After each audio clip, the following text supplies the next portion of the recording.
You're listening to the Sass Says podcast. I'm your host, Christy Rocha, also known as Sass. I identify as a woman, a wife, and a mother. That should tell you a lot already. And over the last few years, I've learned the value of talk therapy. I have seen how my inner work not only enhances my own well-being, but also my marriage, my parenting, my relationships. And in fact, you wouldn't be hearing this right now if it weren't for the work I've done. My mission is to debunk the misconceptions and stigmas around what therapy is and who it's for. Let's normalize working on our mental health and seeking help when needed. We've all heard of self-care, self-help, and self-love, but do you often wonder how to actually make it all happen? I do.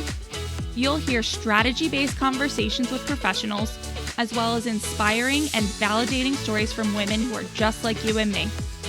Think of this podcast as the weekly therapy sessions you didn't know you needed, with a dash of sass, a lot of vulnerability, and me, relentlessly asking, but how?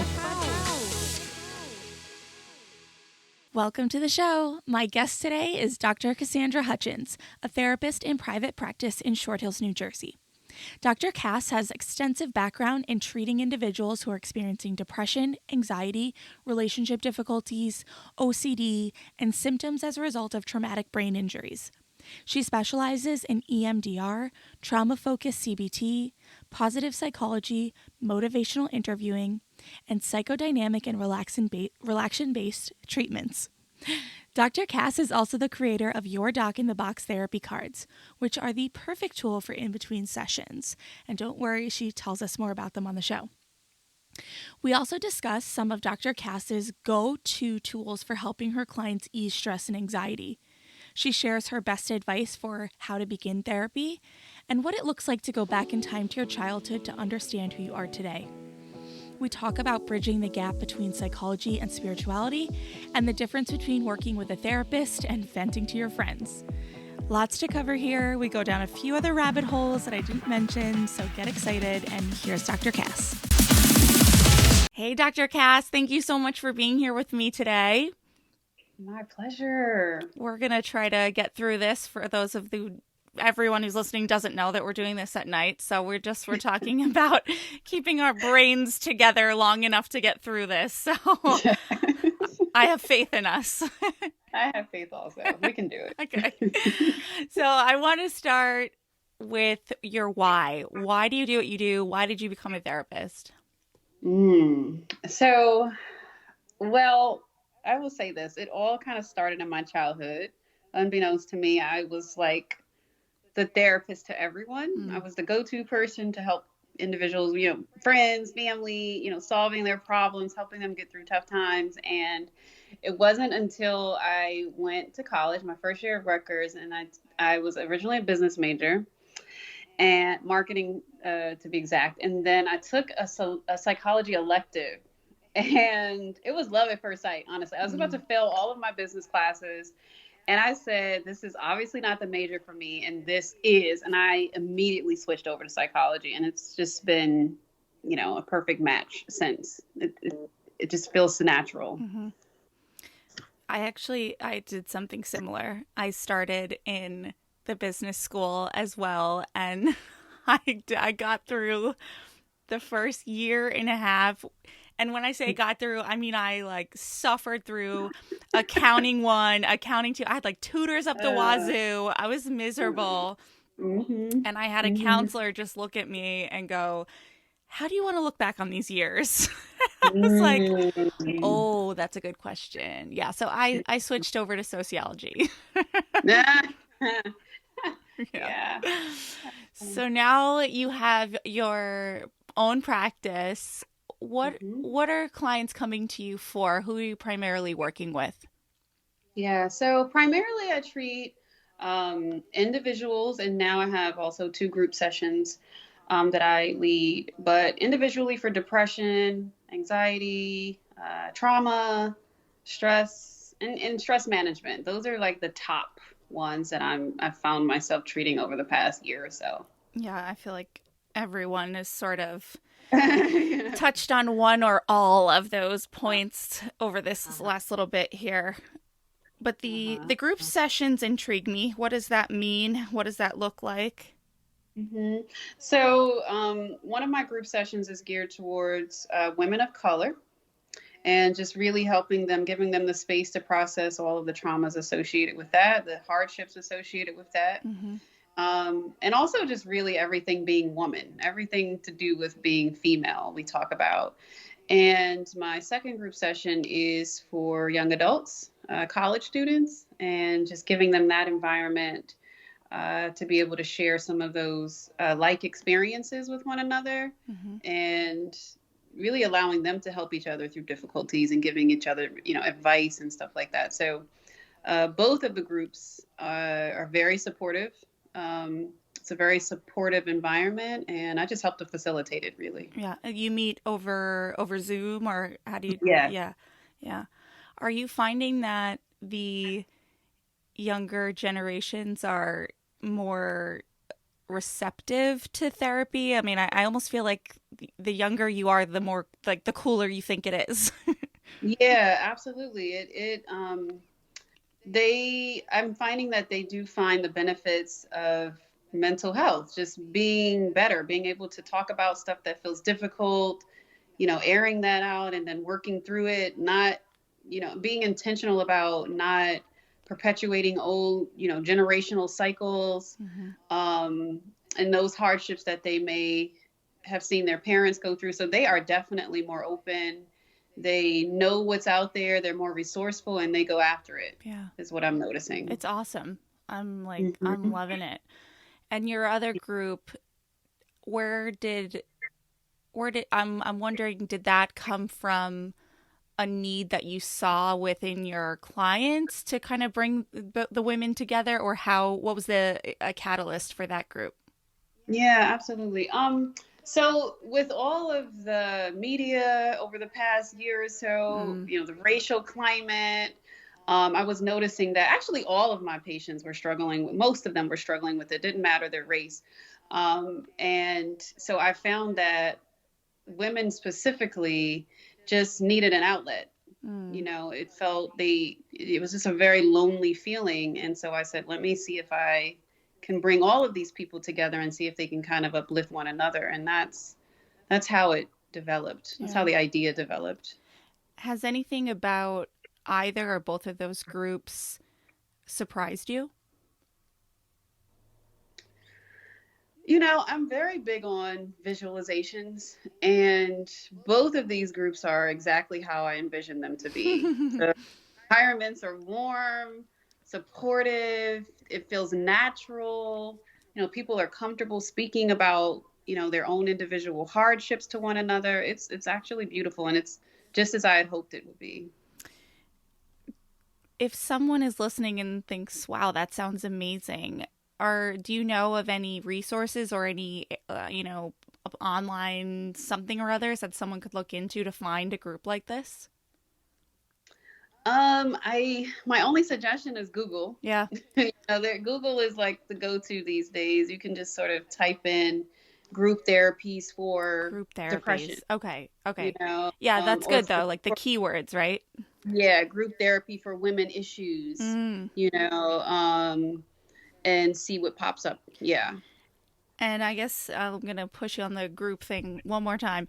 Is there anything within the group that you've learned, that you've taken away from these sessions?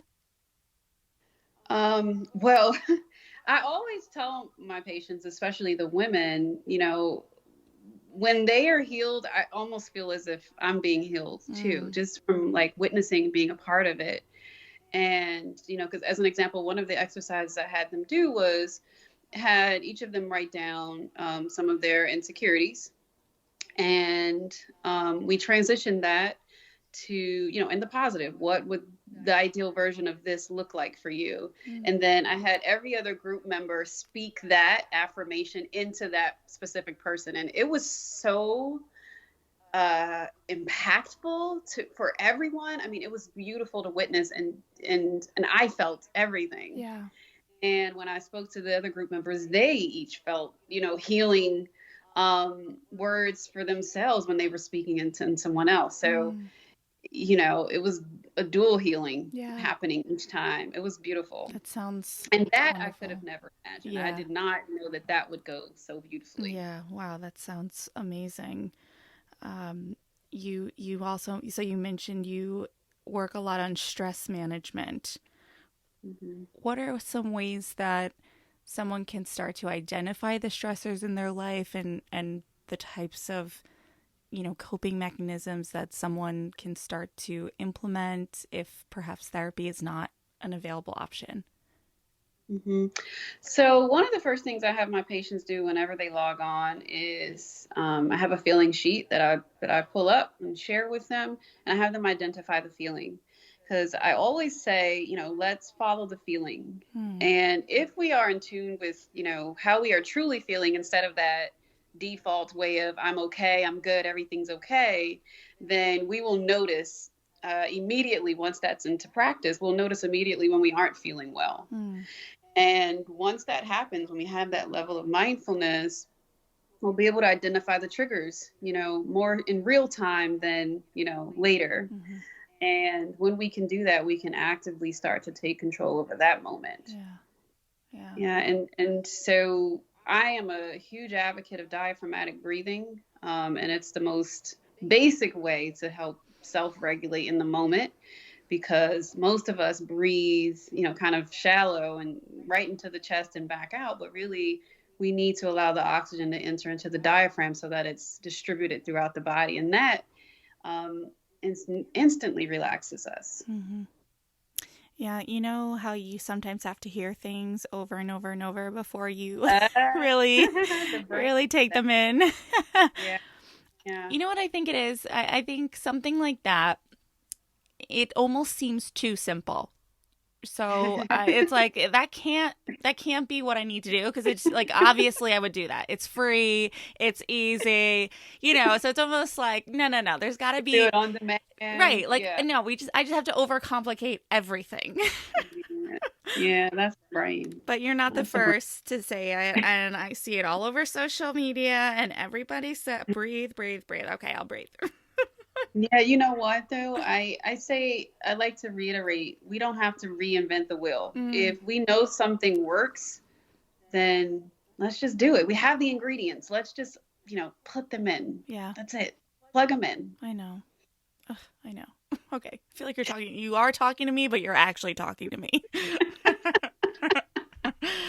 Oh my goodness. All right. So go ahead. I also, though, I'm a huge advocate of tapping, so emotionally focused tapping. And so for us who are experiencing like a stressor that's coming up, we can tap into different trigger points on the body, and that can also help to relax us. It helps to disrupt, feelings of anxiety or heavier emotions that are developing in the body. And it can disrupt that. So you can, if you need to be hands-on and feel like you're doing something extra, then that's also one way to tackle those triggers. So tapping, those triggering. Like a finger or a foot or anything. Yeah, you would use your fingers to tap into different trigger points. Oh, you said that. Okay, yes. Yeah, so like your wrist has like a trigger point, little area on your chest. You have different areas on your face. But if you Google emotionally focused tapping, a diagram should pop up, and you'll be able to see where those points are. Interesting. I've never heard that before. And well, you know what I was thinking as you were talking it too is, and I've never asked anyone about this, including my own therapist. I have started doing this thing, and I'm going to try to explain it, where I almost like go from side to side, like biting the inside of my mouth, like right by my lip, almost. I don't know. It's like this little bump, and I just like, I go back and forth. And if you're looking at me, it just looks like I have like pursed lips and I'm moving them from side to side. But I do it without even realizing it. And then all of a sudden it'll actually hurt. And I'm like, oh, what are you doing? Stop. But like, that seems to be a way that my body has started to respond almost unconsciously to feeling stress or overwhelm or anxiety. And I don't even, there are times where I'm like, no, you're chill right now. What's wrong? Like there's, I don't know. Is that unique to me, or is that a thing? So I've definitely heard of like biting the inside of the mouth, Yeah. Different areas like the jaw area. People grind their teeth also. I do That's a that. thing. I do. So, Yeah. Mm-hmm. now that it's conscious though, you'll have to be really vigilant about like just noticing yourself throughout the day. You can maybe even like set a little timer, like every few minutes, just checking in with yourself for like a week or two, just to see if you can develop a new habit, like transition out of it. So, because if that is something that you became dependent on, like to just maybe self-soothe or something like that, unconsciously, then now we'll have to figure out, consciously how to stop that, and then maybe transition into something else. Yeah. But there's going to take like a nice amount of awareness in order for you to stay on top of that. And that's okay. It's a short-term commitment. I love how you just said that. A nice amount of awareness. Like, it was so just pleasantly stated, but really saying you got to pay attention. Pay attention.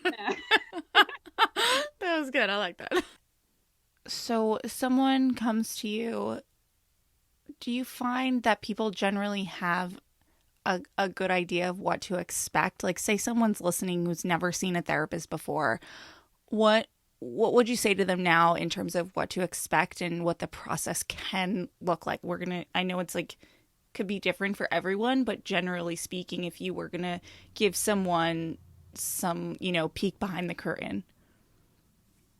Mm-hmm. So I would say come in knowing what you need. You asked me, do people generally know what they need? I would say for the most part, yes. Now, whether they have much insight into that, that's another question. So coming in with just like some presenting symptoms, and then what happens is we go through those symptoms together. I assess, how significant those symptoms are, how often they're occurring. But as my style is, I always go back into the childhood. I know some people don't like that because they have this other, imminent thing that's happening and they want to go to that first. But I always like to understand how the individual became the individual. And the only way I do that, I feel like we can do that, is to go backwards. And so I go into the childhood. I want to know about your attachments. What did support look like? What did nurturance look like? What was love like in your household? What type of significant life experiences did you have? Are there any traumas? What do your thoughts sound like? What are the cultural belief systems that are still driving you today? Why are you who you are today? So that's usually the first 2 to 3 sessions. We're just going into all of that information. Yeah. And then we come back to the present moment. Yeah. But generally, in doing that, people are able to see a lot of why they are who they are. We have a lot of like aha moments where they're able to notice patterns. And I think that within itself can be healing for some people. So that's definitely something you could expect from a therapist like me. In addition to that, I am very solution focused. So, let's identify the thing that's happening, and let's identify what patterns are perpetuating this thing, and let's identify how we can move through it. Move from it, move on from it. What are some of the ways that you would help someone to do that? Like, I'm just trying to help paint a picture for someone who's like either been against therapy or never gone. Like, what are some of the tangible ways that within their daily life you might help someone work through, say, a problem in their relationship or, going back to childhood? I mean, let's stick with that. That has to be very difficult to work through either on your own or outside of the therapy room. Like, how do you even do that? One thought at a time, one experience at a time. So, okay, you said a tangible thing. Yeah. Well, let's say a female is coming into therapy because she's having relationship struggles. So when we're looking at patterns, I want to know, what type of relationships were modeled to you. So we go into that first. We try to identify if there are any correlations there. Sometimes there aren't, right? So if not, Then I want to notice what their relationship patterns are. What are some things that and what I generally have them do is list this out, right? So a tangible thing is kind of to list out specific relationship experiences, what you appreciated about them, what you didn't appreciate about them. And so you have these two categories there. And then we look for patterns there. Mm-hmm. And I always like to say, let's take the stuff that worked and leave all the other stuff behind. So we're just writing this list of things that didn't work out just so that you have that, moment of awareness. And then we use the other stuff, all of the desires, the desirables, to create the vision for the next relationship to come. Or if you're still in a relationship, we can still create a vision of like what we want that relationship to evolve into. Mm-hmm. It's very cool. I like it. Mm-hmm. I like kind of digging into all of that, and I especially like the writing it out, the list. I think that it's therapeutic. Mm-hmm. Mm-hmm. No, but I think that even for me, I came to therapy for, like you said, certain things that I wanted help with, and it's become so much more than that, than the initial kind of catalyst. And I don't know, one thing that has really surprised me is a lot of the transformation happens like so quietly, like I won't even realize it until I'm back in a situation that would have once triggered me or set me off and set me on a path, and then all of a sudden I realize I'm in the moment and I'm okay. It's very cool, but it's very wild how it happens, at least for me, so much almost without me realizing. Yeah, absolutely. And that's why it's also helpful. Like I am an advocate of journaling, but not everybody likes to write.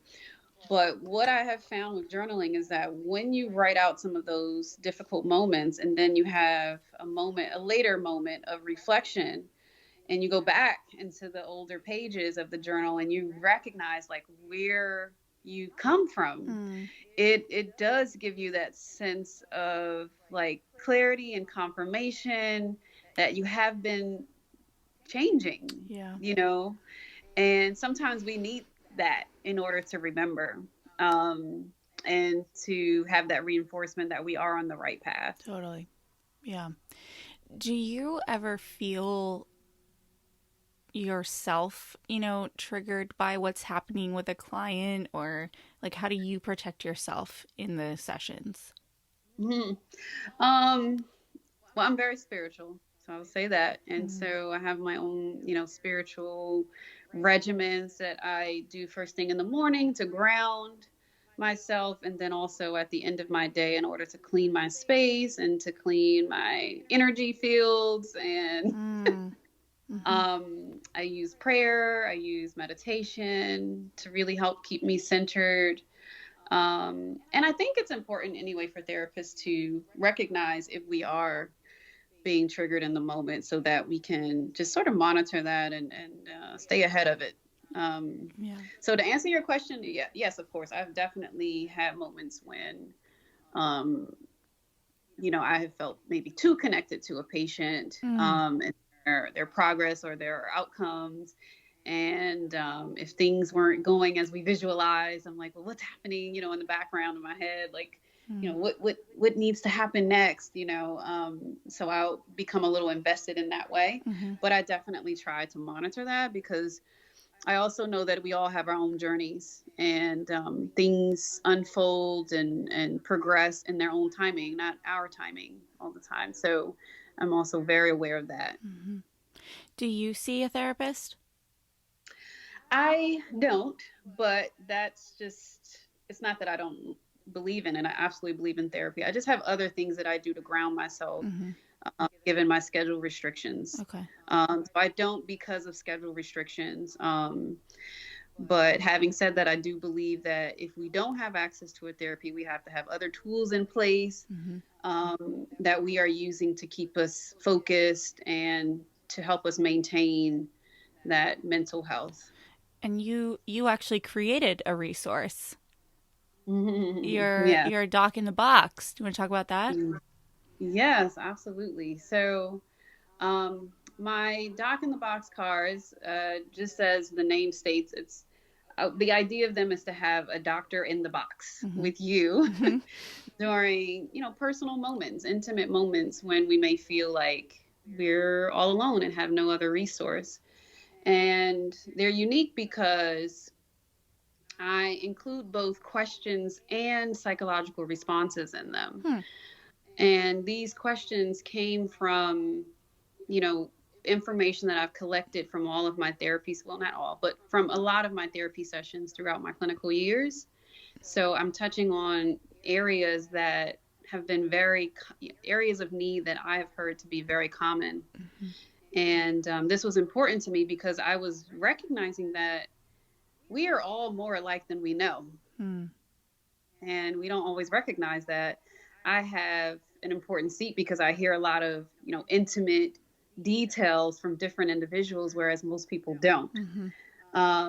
And so because of this, I said, wow, I think it would be helpful to create a resource that could help people if they don't have access to therapy, and for those who are in therapy, for those in between, session maintenance Mm-hmm. needs that come up.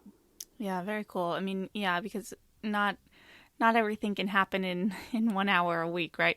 Heck no. Yeah, we have to be diligent Yeah. throughout the week and the time, or if God forbid we have to cancel a session. Yeah. Yeah.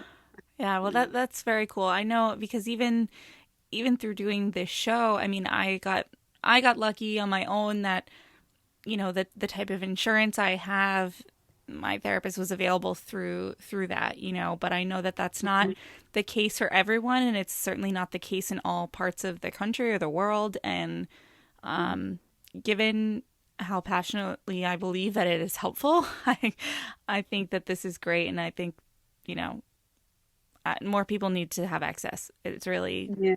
the bottom line, right? Yeah. Absolutely. When do you start to feel like with your clients that the maybe your time working together is coming to an end? What does that look like? Um, when I feel like we've kind of plateaued, they're coming in feeling great, Mm. or I've exhausted all of my possible resources and feel like I can, what I'm giving to them is no longer beneficial. Mm. Um, I've had that happen a few times, but generally when my patients are doing well, I just kind of taper them back to maybe once a month for maintenance. Okay. Because what I do find is that we can have periods where things just feel amazing, Mm-hmm. but then also as a symptom of life, hardships just, know how they surface at unforeseen times. And so you still want to have just access to that sort of support in the long term. Mm-hmm. So unless it's a personal or personality thing, or I just feel like it's not a good match, I'm usually still seeing my patients, even if they're doing very well, even if it's only, once a month or once every other month. Yeah, I'm curious about that because I've been in therapy consistently now for about 2 years, and I think obviously a global pandemic and Mm-hmm. I had a baby in that time period. There was a Mm-hmm. lot that sort of added to the initial reason for going, and I certainly don't feel ready to stop, but I have started to wonder, will I know? Will I ever feel like it's time to stop? Like I don't Yeah. know. I can't imagine what that feels like. And so to me, that's kind of how I know I'm not ready to be done. Yeah. Um, Yeah. but I think it would feel kind of like a brick wall. Like, yeah, that's if you and your therapist just aren't, vibing well, if the match no longer feels um, in alignment. yeah, And but again, you know, mothering, wifing, careering, these things are long term. There's always something. And so there's always something. Yeah. So as long as you and your therapist have a good relationship, I think that it's perfectly okay to continue for as long as you need to, without even searching for an end goal.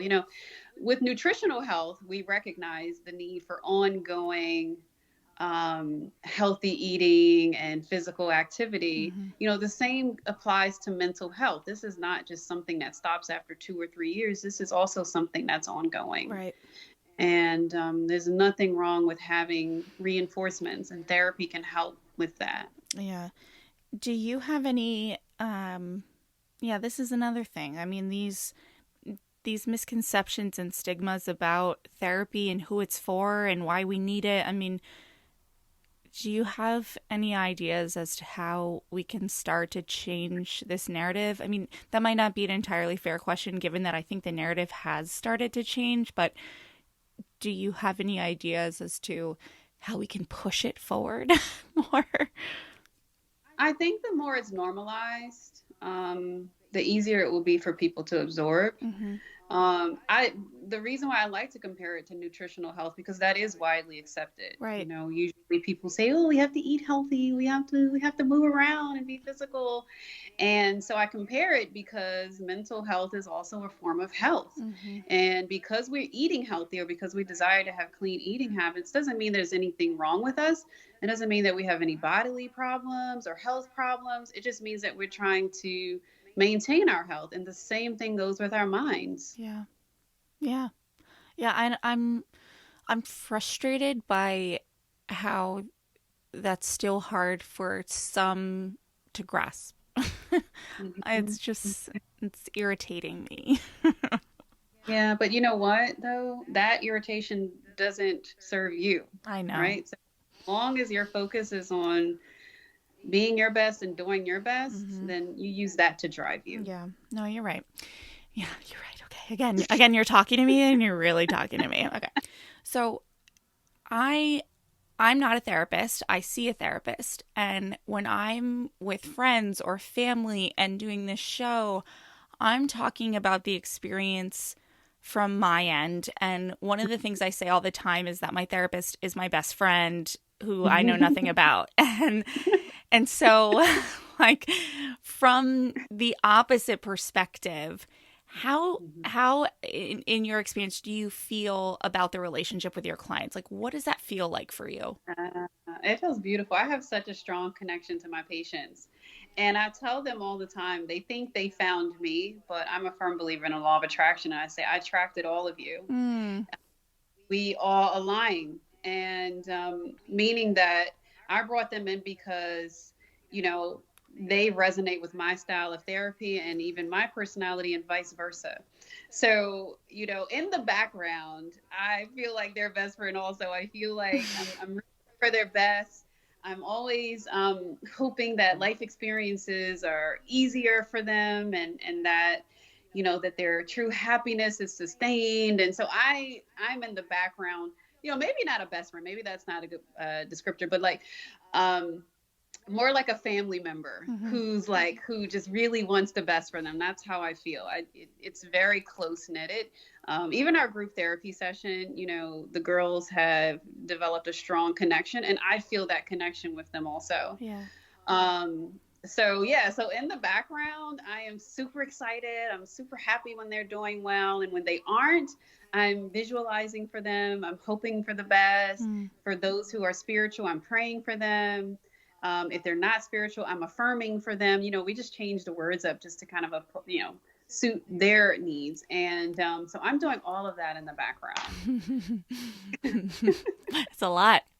It's a lot. But you know what? This is how I know that I love what I do and that there's a passion, because it doesn't feel like that. Yeah. No, that's nice. It feels so effortless. I have to say, it really feels nice to hear as a person who would be theoretically sitting across from you, because it does, you start to feel like I understand the purpose is that it's all about me, right? But yeah, you still have that humanity of wanting to be liked and wanting to feel like I matter as much to her as she has really come to matter to me. Yeah. It's There's a two-year relationship. You probably do matter to her. yeah. Very. Yeah. No, it feels like we're there, She's gonna hear this and laugh, hopefully. So you've mentioned a few times your spirituality. Like, where does that come from? Childhood, I was raised in a religion. My dad is Cuban, and he had like, Catholic practices, but also he dabbled in other, Hispanic spiritual practices, like a Santeria, which some people view as like evil, but also you can do good with it. And my mother was Christian, is Christian, and I was raised in a Baptist church. So I kind of took both of those experiences to help inform, my spiritual practices today. I take a little bit from both, and I'm also very open to other, religious and spiritual beliefs, and I'm like a big melting pot of all of it. Yeah. Yeah. Yeah, you've got a lot of influences from all different places. Do you ever find that with clients or even in your own experience that the therapeutic work conflicts with any of the faith-based work or anyone? I don't know. I feel like just in the rumblings of my listening to different shows and other things that has come up a bit. Wondering if you've experienced that. So I'm very flexible. I'm all about meeting the client or patient where they are. If they're not spiritual, I'm not bringing that in at all, because it's not about me. But funny enough, because I believe in law of attraction, a lot of my patients are. Yeah. And so we use those spiritual influences and belief systems to help integrate psychological practices, new psychological belief systems that will serve them well, and help create a healthier environment for them. So absolutely, we're definitely mixing that into our sessions whenever appropriate. Yeah. No, that's very cool. I like that. Is there, I don't know. I mean, you probably don't, because you've now just expressed that you attract those who are interested in the intersection. But I know just in my personal life, I've had people that say, I don't need therapy, you don't need therapists, you just need to pray. I mean, what are your thoughts on that? What do you say to that? That's one part. I think that prayer can be used as, I like to describe it as like a whole pie, right? So like that's like one slice of the pie. But there are a lot of psychological belief systems that are also tying into the current moment that also have to be targeted. And we can use prayer to reinforce that. We can use prayer to help reduce feelings of anxiety about the future. Because the whole thing about prayer is if you have a faith that this higher power is going to, work something out in your favor, then we can't do the opposite, which is doubt it, right? And then, doubt leads to anxiety. And so we can use prayer to reinforce, but we definitely need other things mixing into this. Yeah. And I would think that another slice that I hear a lot too is, friends are free therapy. And I think, and I wonder if you have any thoughts on that, but I in my experience, it's like, that's a great thing to think until you've actually gone to therapy and you've realized that that's really just not it. Yeah. I would also, one of like my disclaimers to patients is that when they start to make these significant changes, their environment shifts, because these friends are reflections of us in some way. And so if you are changing or trying to find ways to change, and your friends are, reflecting like the older versions of you in other ways, and I don't know how they could help you to advance fully. Fully. Let me say that. I do have close friends who are also spiritual, and so we are all about spiritual advancement. But my psychological piece cannot be sacrificed, so that we're bridging the gap between the two. I try to bridge the gap between psychology and spirituality, but I don't think we can have one without the other. And I think that with friendships, just circling back to that, yes, they can serve as some source of support, but if they were resonating with you in the older version of yourself, then, they may not be able to get you to the next version of you. Yeah. And let's say you do. I'm not saying that's impossible, but let's say you do. There's also, opinions built into their responses, personalities built into their responses or their feedback to you. And I think this is one of the reasons why therapists aren't allowed to, formally do therapy on their own loved ones, because you have biases, you have opinions, right. And that, it can cloud the waters a bit. Yeah.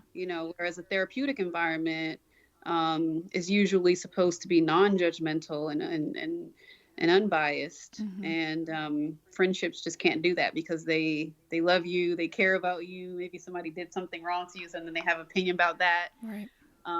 Whereas therapy is more neutral. Right. Right. Totally. Yeah. When you meet new people, just because you mentioned, I guess you mentioned, not doing therapeutic work with your friends and loved ones. Is that asked of you at any point? Like, yeah. Yeah, but because they don't know. I have definitely had family members reach out to me for therapy. And my friends, they get informal therapy all the time, even, because they know any response I'm going to give them is going to be psychologically based and scientifically based. And so they're getting it informally all the time. Yeah. Yeah. In that case, though, are you more free with like I'm thinking of how in the work you do, the idea, right, is that the client gets to the point on their own. Are you, with your friends, are you more freely like, listen, this is where this is coming from? Like, you just spell it out for them more, or no? It depends. Yeah. It really depends on the person and how receptive they are. I pretty much know people well enough to know how much I can give to them at one moment. One of my best friends, she's very cut and dry, very blunt, so I can give it to her directly, and she'll receive it and be able to use that information to make more informed decisions next time. So for a person like that, I can give it to you straight. Yeah. For other people who may need to go through a few circles and hoops, I don't. I just kind of let them come to them on their own. Yeah. No, that's pretty cool. I mean, this probably all seems a little juvenile to you, but this is the sort of thing that just fascinates me. Like, I'm not a therapist, and I don't know that I will ever become one, but like, I'm so curious about things from that perspective, and it's not something that I'm going to ask my own because it's not appropriate. So I'm going to ask you. Oh my goodness. Well, Dr. Cass, is there anything that you would have asked yourself today or wanted to make sure that we talk about today that I didn't think to? For individuals who are interested in therapy, I would say this: come in with your goals. Be collaborative, be open. If something doesn't feel right, express that. If you don't feel comfortable enough expressing it, then you may have to date around. You may not find your perfect fit or a perfect match right away, and that's okay, and that's normal. And if you don't, try again, but go in with your goals. Try to have your own set of insight on your problems and be open to alternative perspectives. And if you can do that, then your growth will happen over time. And be patient with yourself. Mic drop.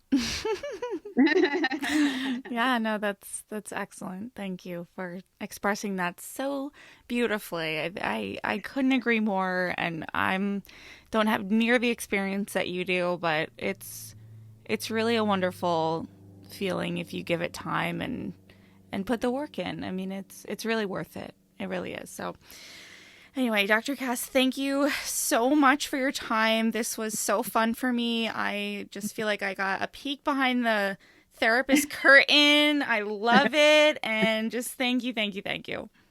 It was my absolute pleasure. Thank you for having me. All right. So do you feel like you just got a peek behind the therapist curtain? I do, and I don't know why, but I just love that sort of stuff. I feel like I'm being let in on secrets that I'm not supposed to know about. Super fun for me. Anyway, a couple of points that I want to reiterate from Dr. Cass. The first one is that she states how she is solution focused, and I really appreciated that because one of the big misconceptions about therapy is that you just go and talk. And while on the surface that's true, it doesn't mean that solutions, tools, and goals aren't set and met. And what did you think about some of the tools Dr. Cass provided for us? I think that they're super doable in the comfort even of your own home if you're still on the fence about finding a therapist. I also found the part of the conversation around spirituality so interesting, and I loved how Dr. Cass described her own practice as a melting pot. Too often we find the need to pigeonhole ourselves into one method or practice, and why? I love the idea of taking a little bit of this, a little bit of that, and just do what feels good to you. I dig it.